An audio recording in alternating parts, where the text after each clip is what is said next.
dear students, welcome back. Our today's topic of discussion is sonnet. This video is going to be bilingual. तो हम जानेंगे कि sonnet क्या होता है और उसके क्या क्या प्रकार होते हैं। आइए शुरू करते हैं। सबसे पहले हम जानते हैं कि सोनेट होता क्या है।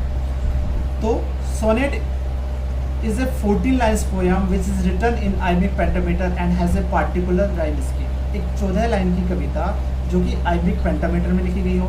iambic pentameter क्या होता है हमने पिछली वीडियो में डिस्कस किया था, फिर भी हम थोड़ा सा बता देते हैं।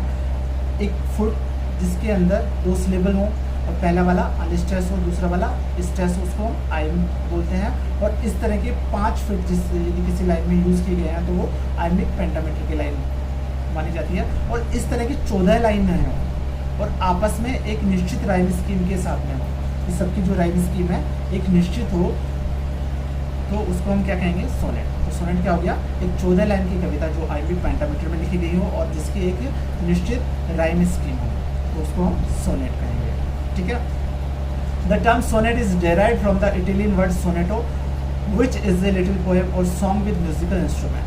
तो सोनेट शब्द की जो उत्पत्ति है वो कहाँ से हुई है, इटालियन वर्ड है जिसका नाम है सोनेटो, एक इटालियन वर्ड है, वहाँ से इसकी उत्पत्ति हुई है। तो सोनेटो का मतलब क्या होता है, एक छोटी पोएम जो किसी म्यूजिकल इंस्ट्रूमेंट के साथ में जिसको गाया जा सके। ठीक है, एक छोटा गीत हो सकता है या एक छोटी पोएम हो सकती है जिसको म्यूजिकल इंस्ट्रूमेंट के साथ में गाया जा सके। ठीक है। अब सोनेट की खोज किसने की, तो सोनेट की जो खोज है वो 13th century poet and notary named Giacomo da Lentini is credited with the sonnet's invention. तो सोनेट की खोज का श्रेय किसको जाता है, 13वीं शताब्दी के इटालियन पोइट हुआ करते थे जिनका नाम था गियाकोमो द लैंटिनी। ठीक है, उन्होंने सोनेट की खोज की थी। And the Sicilian school of poets who surrounded him is credited with its spirit. और जो सिसिलियन स्कूल ऑफ पोइट्स थे, सिसिलियन स्कूल ऑफ पोइट्स क्या थे, सिसिलियन स्कूल ऑफ पोइट एक छोटी सी कम्युनिटी थी सिसिलियन की। ठीक है, जो या एक इटालियन पोइट्स का एक ग्रुप था जो कि जो इटालियन के जो राजा थे फ्रेडरिक सेकंड, उनके चारों तरफ इकट्ठा रहता था।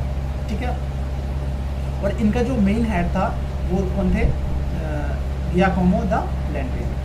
मीन्स इटालियन पोइट का एक ग्रुप जो कि इटालियन के जो राजा थे फ्रेडरिक सेकंड, उनके चारों तरफ रहता था, उनके कोर्ट में रहता था। तो जिनके जो मेन हेड थे वो थे गियाकोमो द लैंटिनी। ठीक है, जिन्होंने करीब 300 पोएम्स लिखी हैं कोर्टली लव के ऊपर। ठीक है, 1230 से 1266 के बीच में। ठीक है, तो सिसिलियन स्कूल ऑफ पोइट्स क्या हो गया, एक पोइट्स का ग्रुप जिनका जो मेन हेड था वो था गियाकोमो द लैंटिनी और जो कि फ्रेडरिक सेकंड के राज्य में रहते थे और जिन्होंने कम से कम 300 पोएम 1230 से 1266 के बीच में लिखी थी। तो इस ग्रुप को, इस सिसिलियन स्कूल ऑफ पोइट्स को इसके प्रचार प्रसार का मुख्य जिम्मेदार माना जाता है। तो खोज किसने की थी, इटालियन पोइट थे गियाकोमो द लैंटिनी, उन्होंने इसकी खोज की थी। और उन्हीं का जो ग्रुप था सिसिलियन स्कूल ऑफ पोइट्स बोलते हैं, उन्होंने इस सोनेट का इस प्रचार प्रसार किया था, इस पोएम का जो प्रचार प्रसार किया था। ठीक है, तो सोनेट की खोज कहाँ मानी जाती है, it was originated in Italy, Italy में खोज होगी। ठीक है, सर थॉमस वाइएट, एक इंग्लिश पोइट में है sir Thomas Wyatt and Henry Howard, जिसको हम अर्ल ऑफ सरी भी कहते हैं, are both known for their translation of Petrarch sonnet from Italian into English.